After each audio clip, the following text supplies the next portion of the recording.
Avisanos, por Ahí, favor. ahí empezó.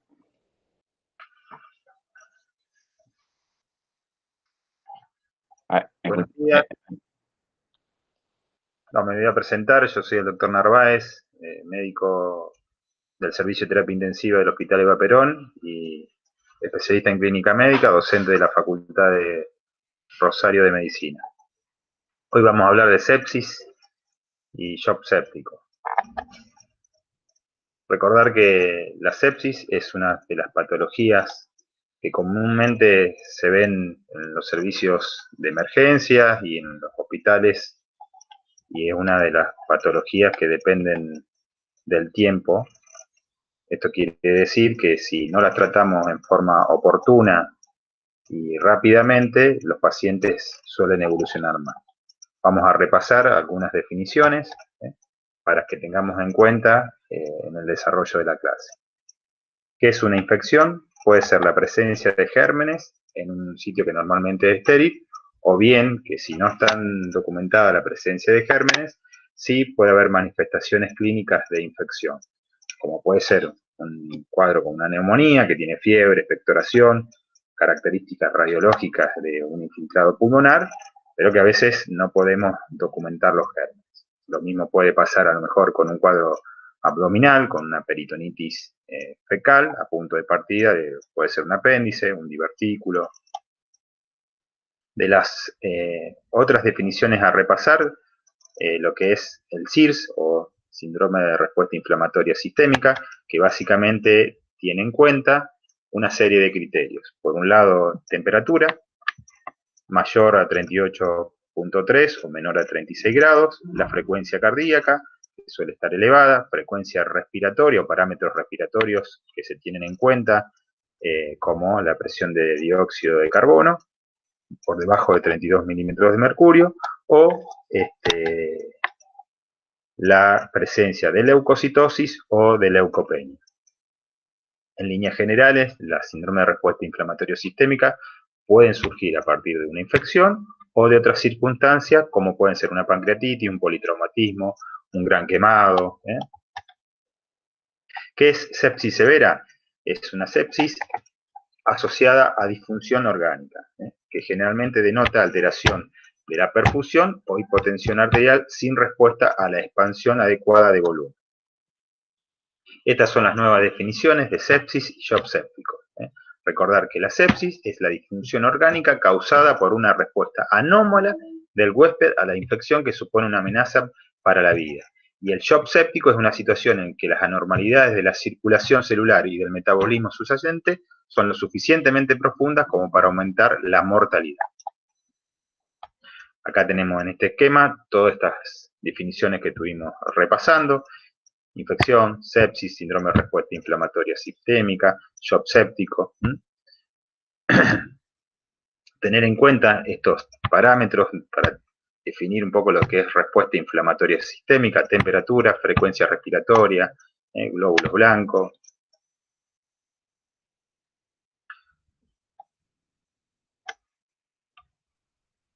Generalmente decimos que existe síndrome de disfunción orgánica cuando alguno de estos parámetros clínicos o de laboratorio se ven alterados, como por ejemplo a nivel respiratorio, hipoxemia, a nivel de la función renal, la disminución de la diuresis o aumento de la creatinina, a nivel hematológico, trastornos de la coagulación o alteración a nivel del número de plaquetas. Y a nivel hepático, generalmente denota alteración de la bilirrubina, sobre todo la bilirrubina directa.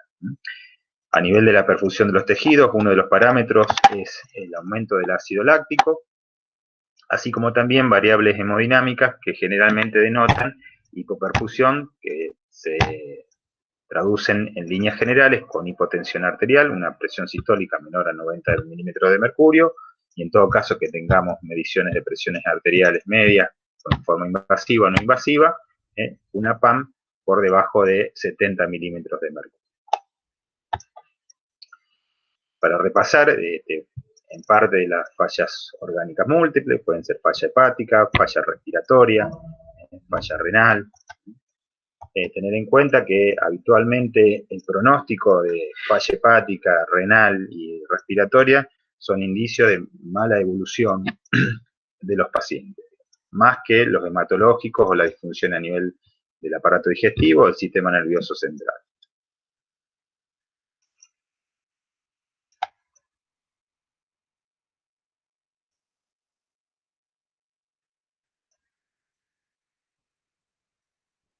En líneas generales, nosotros solemos medir los parámetros de sepsis con un nomenclador que es el sistema de disfunción orgánica o SOFA. Básicamente tiene en cuenta una serie de parámetros de laboratorio y clínicos. Y a eso se le va dando una puntuación para tratar de estratificar el riesgo de morbimortalidad de los pacientes. De la parte respiratoria, a tener en cuenta, siempre se habla de la PAFI, que básicamente es un nomenclador que tiene en cuenta la presión arterial de oxígeno sobre la fracción inspirada de oxígeno. A partir de ahí surge una estratificación numérica donde los pacientes, cuando este parámetro va disminuyendo, se le va otorgando mayor puntuación. Lo mismo va a pasar con la creatinina, en la medida que estos valores se elevan, va teniendo mayor nomenclador. Bilirrubina para la falla hepática, para la falla hemodinámica, como dije antes, la tensión arterial media, ya sea que tenga necesidad o no de vasopresores para tratar de mantener la tensión arterial media. El número de plaquetas y, por otro lado también, a nivel neurológico, se toma en cuenta la escala de Glasgow. Fíjese que a medida que disminuye el Glasgow, obviamente va a tener mayor numeración. Entonces, la escala secuencial del SOFA nos va a permitir a nosotros monitorizar al paciente con estos parámetros clínicos y de laboratorio para denotar la gravedad que pueda tener. El pronóstico, en todo caso de sepsis, shock séptico, va a estar denotado por una serie de factores, no solo por el tipo de germen, sino por la edad, la comorbilidad del paciente. No es lo mismo un paciente diabético, un HIV, un paciente con insuficiencia cardíaca, un paciente que está en tratamiento de quimioterapia o diálisis. Y obviamente, en la medida que la falla de órganos se va sumando, la mortalidad va a ser más alta. Como le dije antes, tanto la falla hepática como la pulmonar y la renal generalmente tienen mayor porcentaje de mortalidad.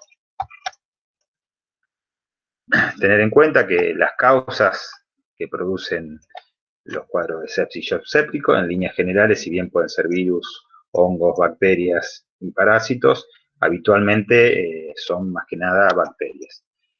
Una gran división la tenemos en aquellas que pueden ser de origen comunitario y otras que pueden ser de origen hospitalario. Aquellos que hacen medicina interna, de internación, habitualmente sabemos que los pacientes que cursan internaciones prolongadas muchas veces se someten a cuadros de infección intrahospitalaria a gérmenes multiresistentes, dentro de los cuales se destacan Acinetobacter, Pseudomonas y Staphylococcus aureus, que generalmente suelen ser multiresistentes.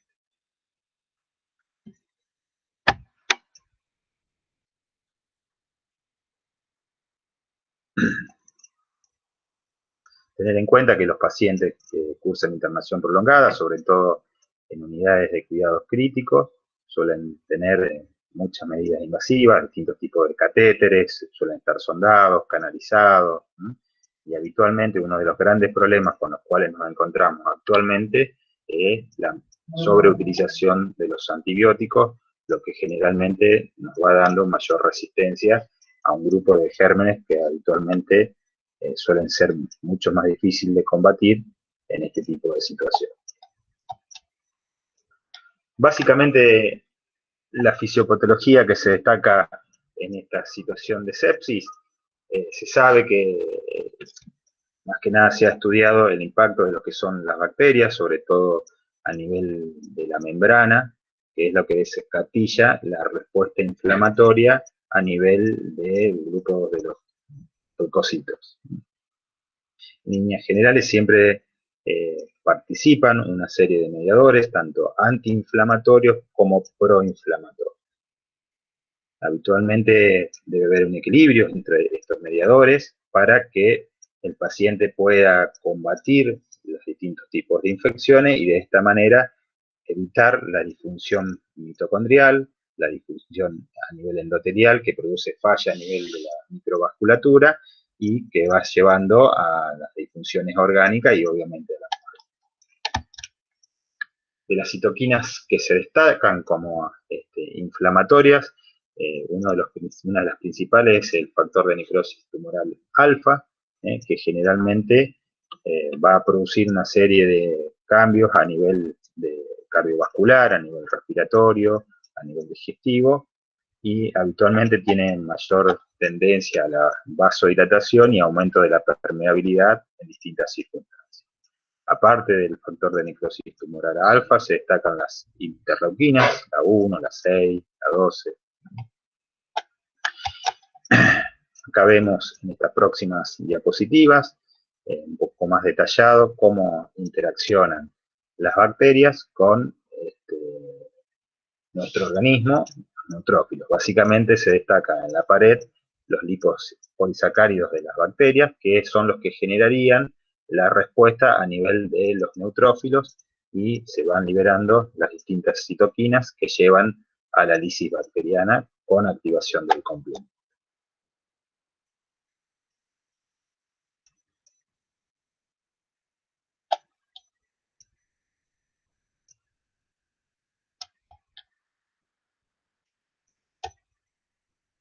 Entonces, recordar que existen distintas citoquinas, distintas prostaglandinas, algunas más con tendencia a la vasoconstricción y otras a la vasodilatación. Acá tenemos en este grupo el tromboxano A2, que generalmente tiende a aumento de la resistencia en la vía aérea, disminución de la compliance pulmonar, y esto va a generar hipoxemia y aumento del trabajo respiratorio. Y las prostaglandinas I2 tienden más hacia la vasodilatación. Normalmente conviven este tipo de prostaglandinas, en situaciones normales se destacan más las prostaglandinas vasodilatadoras.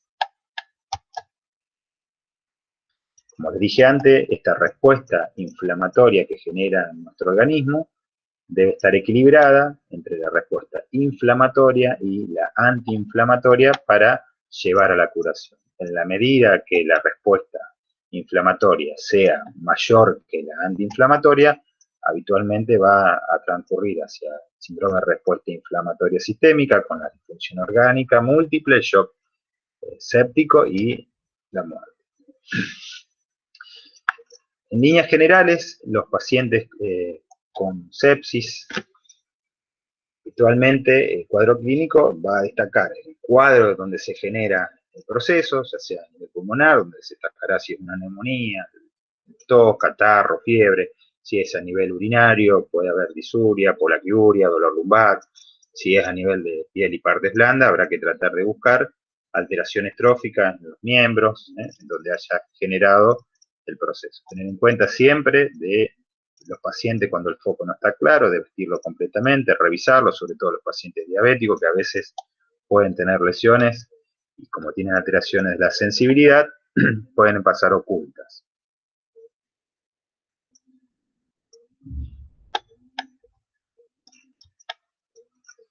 Los síntomas y signos que se comparten habitualmente son la fiebre, el escalofrío, los cambios a nivel de la piel, depende del momento en el que transcurra el cuadro de sepsis, puede estar, si está febril y está compensado, en la primera parte puede estar caliente, en caso que entre en un estado de shock, ya se va a la piel a transformar en fría, húmeda, o incluso si hay cambios en la oxigenación, pueden aparecer estigmas de cianosis.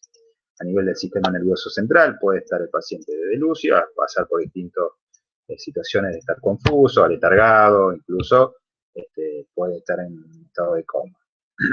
A nivel cardiovascular se va a destacar siempre la taquicardia y en caso de llegar al extremo de shock, hipotensión, con resistencia periférica disminuida e índice cardíaco aumentado. A nivel del aparato respiratorio siempre es característico la taquipnea, incluso siempre tener en cuenta parámetros clínicos tan simples como si hay utilización o no de músculos accesorios.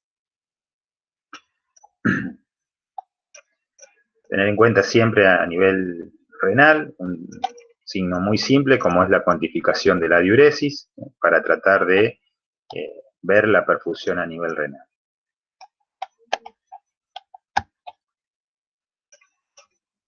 ¿Con qué exámenes complementarios nos vamos a ayudar para tratar de estratificar el paciente que está infectado? Vamos a ir de estudios muy simples a los exámenes más complejos, siempre teniendo en cuenta dónde nos encontremos y la situación del paciente. Datos de laboratorio que en líneas generales siempre van a ser muy básicos, como un hemograma, glicemia, la evaluación de la función renal a través de la uremia y la creatinina, el ionograma, el hepatograma con bilirrubina, enzimas hepáticas, la evaluación de la coagulación con no solo el número de plaquetas, que eso lo tenemos a través del hemograma, sino con los tiempos de protrombina y el tiempo de tromboplastina. La valoración de la parte respiratoria y metabólica con un estado de ácido base, y obviamente siempre ayudados de lo que es bacteriología a través de la toma de muestras de cultivos, ya sea de sangre, de orina, de la colección que podamos estar estudiando. Y los estudios por imágenes que pueden ir desde radiografías simples hasta tomografía y resonancia. Tener en cuenta que si el paciente está inestable, los estudios más complejos, como pueden ser una resonancia que hay que trasladar al paciente y necesita de tiempo, siempre hay que optimizar el traslado del paciente. En lo posible, si el paciente está inestable hemodinámicamente, o sea que está con un estado de shock o incluso está en terapia intensiva con un respirador, tener en cuenta aquellos estudios por imágenes donde se pueden trasladar los equipos al pie de la cama sin necesidad de movilizar al paciente, que generalmente va a producir cambios si los traslados no están asegurados.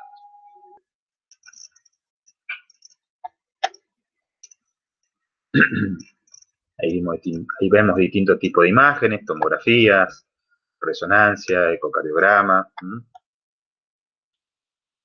Tener en cuenta también, por ejemplo, los pacientes con foco neurológico, la posibilidad de una punción lumbar. Si es posible, muchas veces, y hay indicios de hipertensión endocraniana, se hará una tomografía de cráneo y, de no ser posible, un fondo de ojo para tratar de evitar que el paciente, ante una punción lumbar, se produzca un enclavamiento. ¿Y cómo van a ser tratados estos pacientes con sepsis, sepsis severa o shock séptico? Fundamentalmente, siempre el control del foco séptico. En lo posible, siempre deben tomarse cultivos, no solo de sangre, sino de los focos infecciosos potenciales, el líquido cefalorraquídeo, como dijimos recién, abscesos, toma de muestra de orina. Siempre se recomienda la obtención por lo menos de 2 o más hemocultivos, de distintos tipos de puntos de extracción de sangre, y por lo menos con 10 mililitros de sangre, y si en caso de que haya catéteres, tomar muestra de los catéteres. El tratamiento debe ser dirigido con antibióticos en los casos de sepsis severa, a máxima dosis, siempre en forma parenteral, y obviamente tratando de cubrir los potenciales gérmenes que estuvimos charlando al principio, ya sean gram positivo, gram negativo, incluso los gérmenes con alta resistencia, y los antibióticos serán seleccionados de acuerdo a las circunstancias. Nunca debemos de olvidar el tratamiento quirúrgico de ser necesario, no debe retrasar. El retraso del tratamiento quirúrgico generalmente va a perjudicar el paciente que no es drenado un foco, por ejemplo, un foco peritoneal o un derrame pleural que no es drenado, por más que nosotros le pongamos antibiótico. Habitualmente, si el foco quirúrgico no es drenado, al paciente le va a ir mal.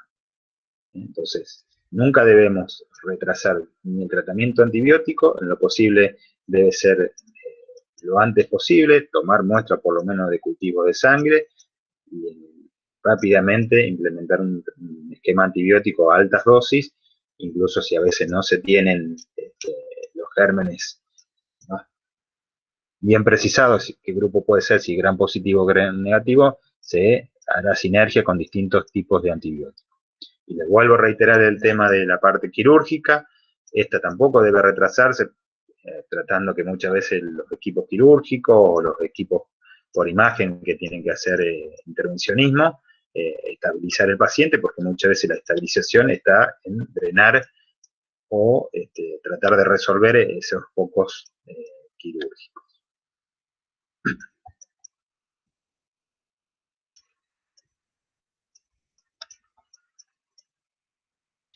Siempre debemos tratar las distintas disfunciones, recordar que la falla respiratoria y en todos los estados de shock hemodinámico, en estos casos shock séptico, generalmente se produce una deuda de oxígeno, entonces siempre debemos tratar de suministrar oxígeno en forma suplementaria en este tipo de pacientes.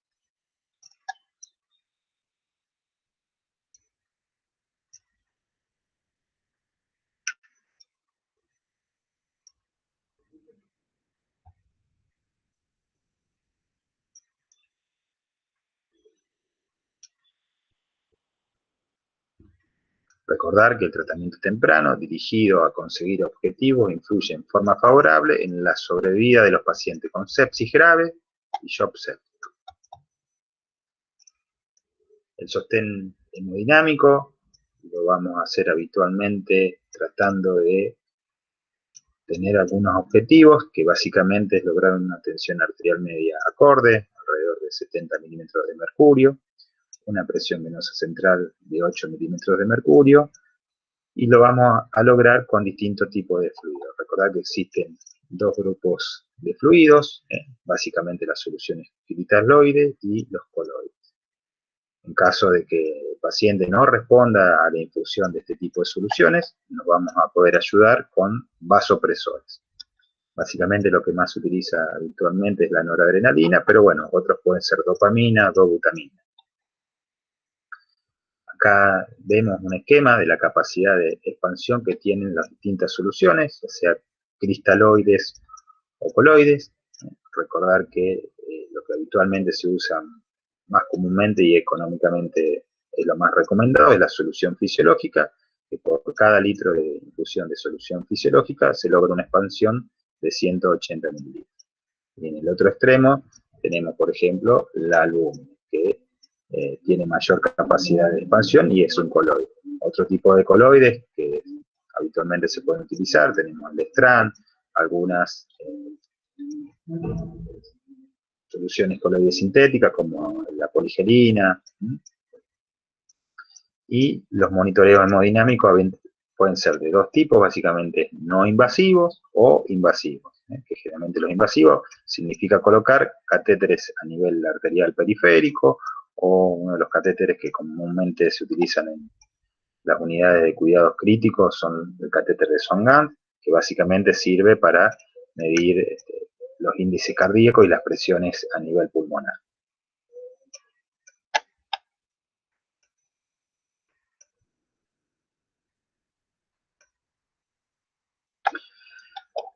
Entonces, para ir ya un poco finalizando, recordar que la sepsis es un cuadro que depende del tiempo, como otras patologías, las patologías cardiovasculares o neurovasculares, en donde es importantísimo en las primeras horas actuar rápidamente y tratar de conseguir algunos objetivos que va a hacer que a los pacientes les vaya mejor.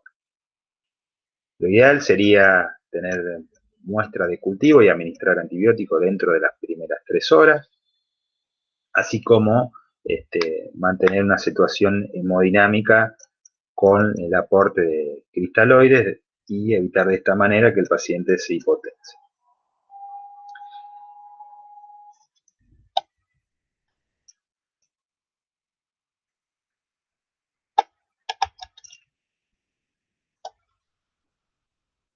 Básicamente los objetivos dentro de las primeras 6 horas sería tratar de lograr como mínimo una presión arterial media mayor a 65 milímetros de mercurio, un flujo urinario que sea mayor a 0,5 mililitros kilo hora del paciente y como parámetros invasivos, tratar de mantener una presión venosa central entre 8 y 12 milímetros de mercurio, así como una saturación venosa de oxígeno mixta mayor al 70%.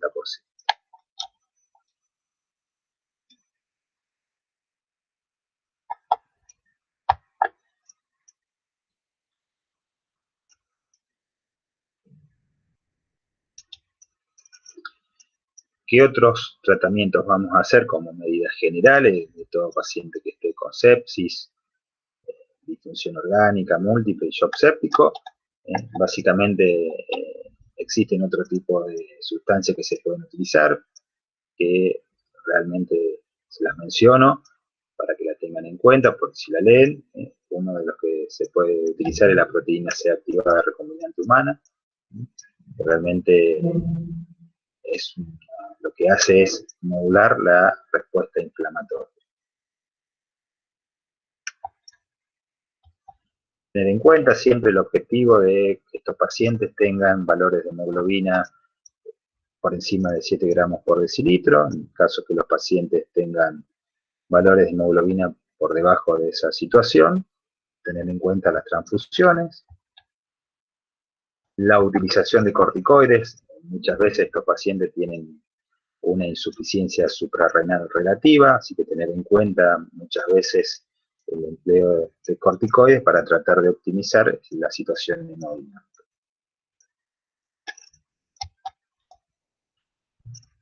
Otra de las situaciones que hay que tener presente siempre, muchas veces estos pacientes, a pesar de no ser diabéticos, se desarrollan hiperglicemia por la resistencia a la insulina que surge en las situaciones de sepsis. Recordar que la hiperglucemia habitualmente actúa como forma negativa en el organismo, produce mayor índice de apoptosis, con lo cual lleva mayor riesgo de muerte, retarda la cicatrización y perjudica la función del neutrófilo. Por eso, siempre estos pacientes, la ideal es tratar de mantener valores de glicemia por debajo de 200 miligramos por decilitro, y siempre se aconseja la utilización de insulina para tratar de favorecer la respuesta inflamatoria en favor del paciente.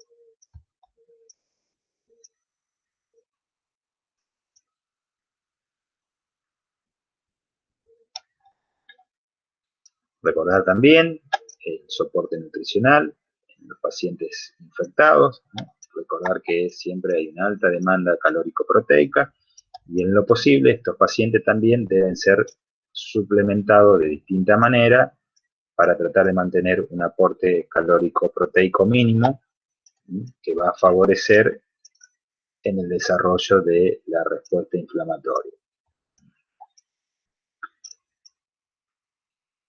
El aporte nutricional debe considerarse como una herramienta terapéutica fundamental en el tratamiento de los pacientes críticos infectados.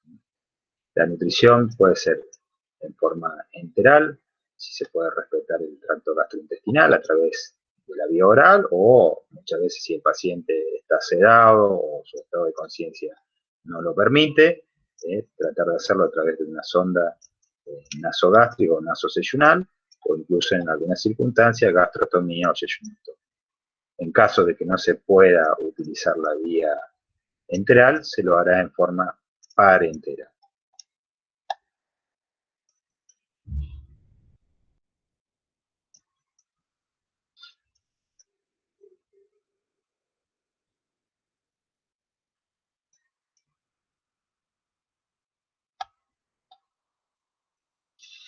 Y ahora sí, para ir terminando, el elemento fundamental en los cuadros de sepsis es la rapidez en la instauración de las medidas terapéuticas, lo que requiere previamente que nosotros lo podamos detectar precozmente a este tipo de situaciones en las que el paciente está infectado y realmente están desarrollando un síndrome de respuesta inflamatorio sistémico con una sepsis grave, de tal manera que nosotros podamos actuar en forma oportuna.